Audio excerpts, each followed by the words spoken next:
You also mentioned how it's being a white woman from the States and you're working in Africa with primarily a lot of the Black community. So, what has that experience been like?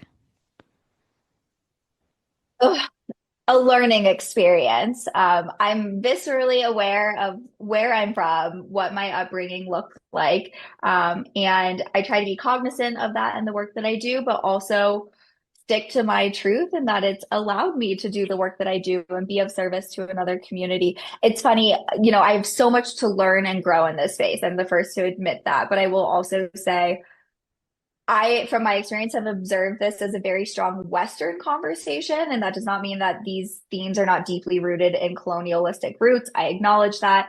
But these are not conversations that our team in Uganda are having, for example. And that to me is very eye-opening and interesting. And by the way, would carry a whole other weight if our leadership staff in Uganda were like, hey, you're the white girl. Like, what are you doing here? And there's none of that. I think they're tremendously grateful for my leadership and the resources I bring, irrelevant of where I'm from and what that looks like.